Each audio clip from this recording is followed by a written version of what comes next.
Chapter 1. What would you do if your own mother mocked you in front of everyone you loved? Julia thought she could handle anything, until one family dinner shattered her last illusion of safety. The dining room always looked different at night, softer, somehow kinder. Candlelight flickered, painting golden stripes on chipped plates and weary faces. Julia had spent her whole afternoon fussing over her mother's favorite roast, even though tonight was her birthday. 47, but with all her sighing bones, she might as well have been 80. She poured her father a little more gravy. Extra, Dad? I know how you like. He waved her off with that tired, familiar smile, the one that said, "Don't make a fuss." Her younger brother Greg was already inhaling his second helping, crumbs gathering in his beard like little white flags of surrender. Julia's sister, Alicia, was doom-scrolling her phone, glancing up only to glare. And at the head of the table, always, sat Mother. Thin, upright, not a gray hair out of place. She could cut a room open with her cheekbones or, if necessary, with a single word. Julia tried to ignore the anxiety crawling up her ribs. She'd worn her blue dress, the one her niece called pretty, like a blueberry, though Julia always thought it made her look like a blueberry with varicose veins. Still, she was determined, tonight would be warm. She'd be gracious, helpful, and, most of all, immune. She was wrong. "Anyone for cake?" she asked, mustering cheer. "Depends," Mother said, folding her napkin with surgeon-like precision. "Will it fit through the doorway this time?" Alicia's lips twitched. Greg coughed into his fist. Julia gripped the cake knife a little harder. "It's carrot cake. Homemade." "Dad, you?" But Dad just stared at his plate. She moved to serve herself a second slice, her cheeks burning, when Mother's voice landed, soft and low, just above the clatter of silverware. "You won't fit in the coffin if you keep this up, Julia." The room froze. For a moment, Julia was a child again, in a kitchen that always smelled of bleach and disappointment. All her plans to rise above, to be untouchable tonight, ruined by one whisper. She let out a laugh. It wasn't funny, but nobody corrected her. Alicia snapped a picture of the cake, probably to text her friends. Family Freak Show, Part 94. Greg found something on the table intensely fascinating. Dad was silent. Always, always silent. Julia set her fork down. "Guess I'll just skip dessert," she managed, but it was too late. The air was electric, ready to snap. Mother smiled, satisfied. "Discipline is love, Julia. Remember that." Julia forced a smile. Her insides shrank, her hunger shifted into something else, old, sour, unnameable. But the birthday song still needed singing. The candles needed blowing. Julia squared her shoulders. She'd be gracious, even if it killed her. What happened next changed everything. You won't want to miss how this unfolds. Chapter 2. How much can one person swallow before they explode? Julia's silence at dinner hid more than shame, it was the dam holding back a lifetime of secrets. Julia cleaned up after dinner as if nothing had happened. She scraped plates with practiced efficiency, stacked leftovers, and forced herself to smile at Greg's clumsy jokes. She nodded at Alicia's work drama and ignored how Mother watched her, eyes sharp as vinegar. In the pantry, Julia pressed her fists against her eyes. "Don't you dare cry," she hissed, more command than comfort. Her chest still burned from the coffin remark. How could a person feel so huge and so invisible at the same time? Back in the dining room, Alicia sidled up, voice low. "You know she doesn't mean it, right?" Julia snorted. "Alicia, please. She means everything she says." Alicia looked away. I just Maybe you should try that diet she's always talking about. It worked for Aunt Pam. Julia turned away, swallowing another hurt. Not surprised, just tired. After everyone left, Julia lingered in the kitchen, wiping counters no one would notice. Her father shuffled in, hands deep in pockets. She worries, you know. About your health. Julia nearly laughed. She worries about the size of my casket, Dad. That's not love. He didn't meet her gaze. It's just how she is. She's always been. Brutal? Julia supplied. He sighed, defeated. I suppose. But she's had a hard life. Julia bristled. So had she. So had anyone with a mother who rationed love like it was a precious resource. She glanced at the living room door. Mother was probably already composing tomorrow's criticisms. That night, alone in bed, Julia replayed the scene, the soft, venomous whisper, the complicit silence of her family. Was it always this way, or had she just stopped noticing? She tiptoed to the bathroom, avoiding creaky floorboards. Her reflection stared back, older than her years. She pinched her waist, as if to measure her worth. The only thing she found was anger, hot, urgent, alive. Enough. Tomorrow, she'd do something different. Not for Mother. For herself. This is the turning point. Everything you've waited for, right here. Stick around to see how Julia finally stands her ground. Chapter 3. When the truth starts to leak out, the whole family is forced to choose a side. Julia's decision sets off a chain reaction no one expected, least of all her mother. Julia woke before sunrise, heart pounding with resolve, or was it fear? She rummaged through old photo albums, searching for proof of happier times that now felt almost fictional. Pictures of her as a child, wild and beaming, Mother's arm a rigid line behind her back. In the kitchen, she brewed coffee stronger than usual. The smell brought Greg in, yawning. Couldn't sleep?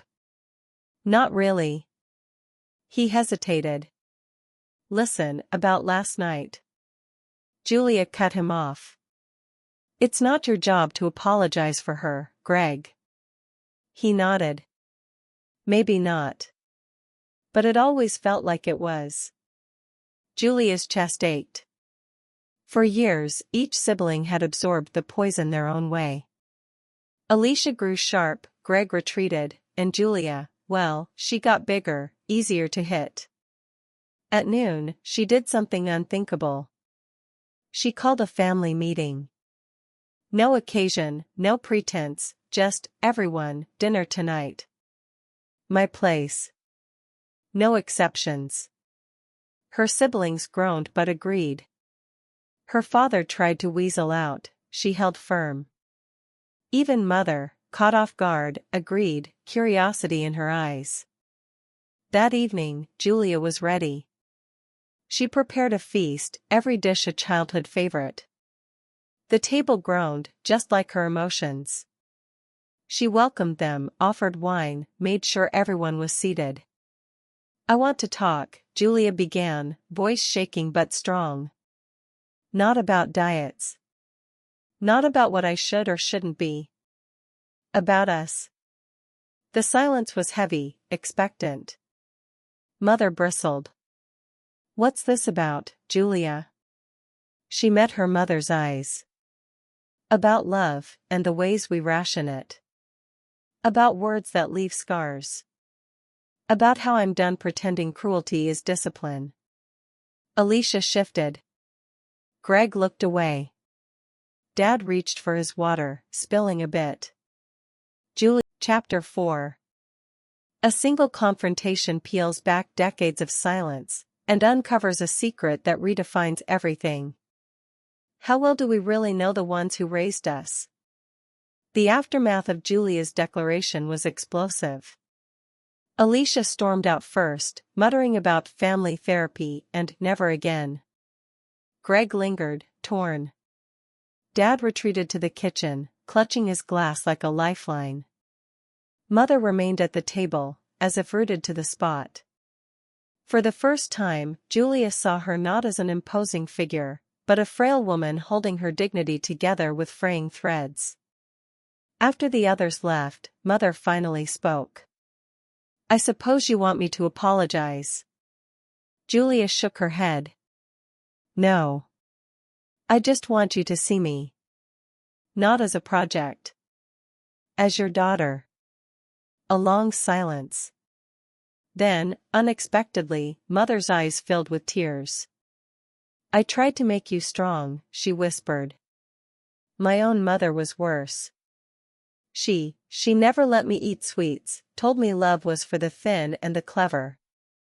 I thought if I was hard on you, you'd be ready for the world." Julia's anger softened. The room smelled of cinnamon and grief. "I'm not made of glass, Mom. But I'm not made of stone either." Mother nodded. "Maybe I was wrong. Maybe I hurt you more than I helped." Julia didn't trust herself to speak. For the first time, she saw her mother not as a villain, but as another woman shaped and scarred by the same hunger for love. One more revelation is still to come. Don't miss the moment that changes everything. Chapter 5. What does forgiveness look like when the wounds run deep? Julia's final act will decide whether her family breaks or heals. Weeks passed. The family avoided each other, like survivors after a storm unsure if it was truly over. Julia found peace in small routines, morning walks, baking for herself, buying a new dress just because she liked the color. She felt lighter, not in body, but in soul. Alicia called first. "I'm sorry for not standing up for you." Greg followed. "You're braver than any of us, Jules."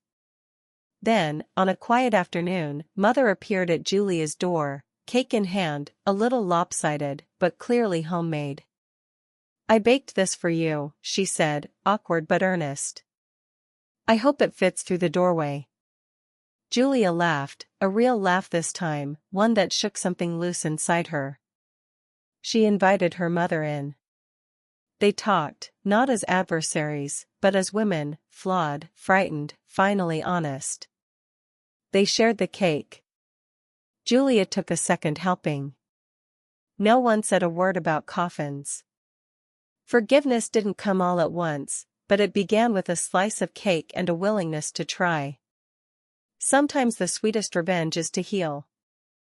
And sometimes, the greatest strength is saying, "I deserve more." Chapter 6. What happens when you finally set boundaries, and someone tries to cross them? Julia thought peace was possible, but old habits die hard. An autumn evening crept in quietly, the street outside fading into a misty dark, yellow streetlights blurring against wet pavement. Julia stood at her stove, mixing dough for cookies, for once, not for anyone else, just for herself. She felt a strange lightness, as if some of the burden truly had slipped away after that long, brutal meeting with her family. Her phone buzzed. "Mom." "Hi, Julia. Are you home?" The voice was controlled, almost polite. Julia sighed, listening to her gut. She wanted to believe in miracles, but her inner watchdog was wide awake. "Yes, I'm home. Is something wrong?" "I just wanted to drop by. I have something for you." Suspicion and old fears bristled inside her. Julia opened the door. Her mother was on the porch, clutching a bag of fruit and a set of kitchen scales.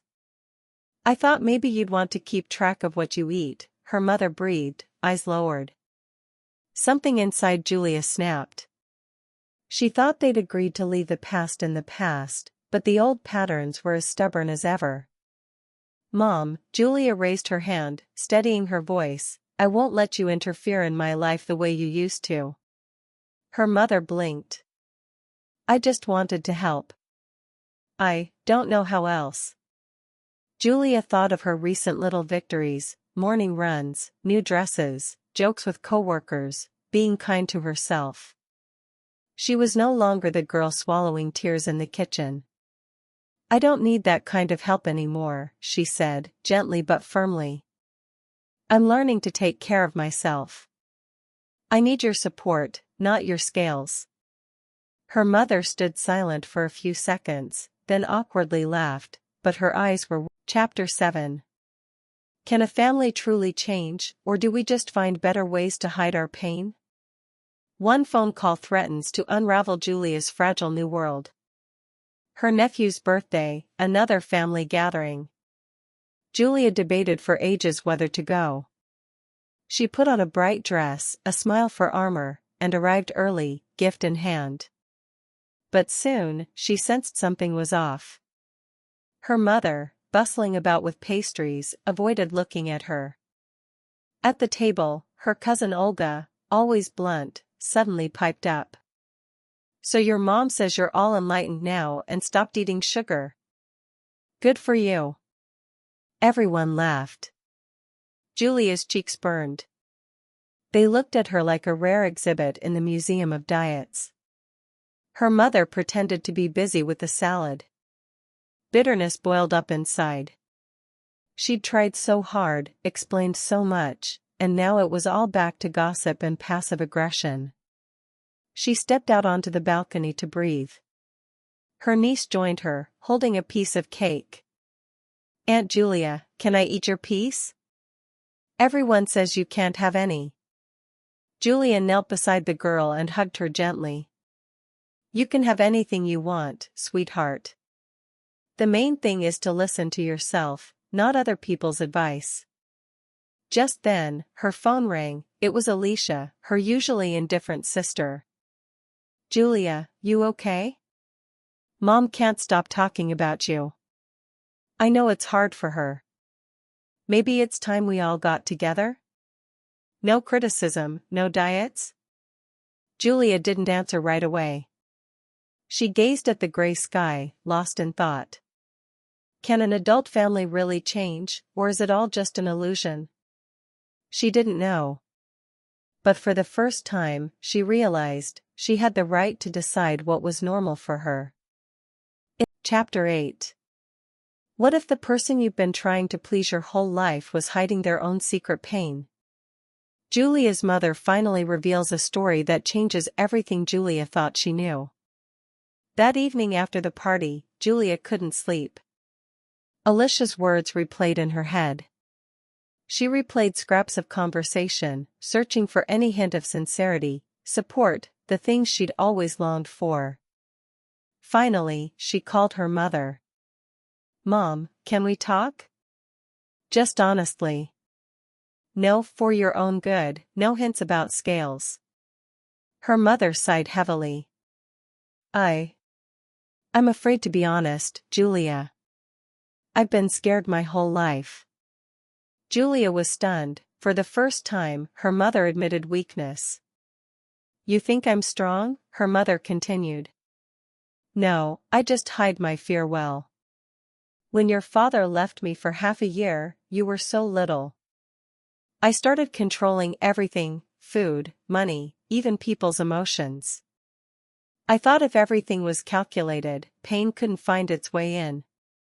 But I ended up hurting everyone, especially you. Silence hung between them. Julia felt something old and heavy break loose inside. I just wanted you to be safe. But I did the opposite, her mother added softly. Mom, I don't need your approval anymore. I need to be accepted, as I am. Then her mother said words Julia would remember forever. I need your support too, Julia. I've never told anyone that. Two grown women finally talked honestly, with no masks. Both were vulnerable, both craving simple warmth. That night, Julia finally allowed herself to forgive, not just her mother, but herself. But one last question remains: is it possible to build new relationships where pain has reigned for so long? Or does this story end with forgiveness alone? Don't miss the conclusion.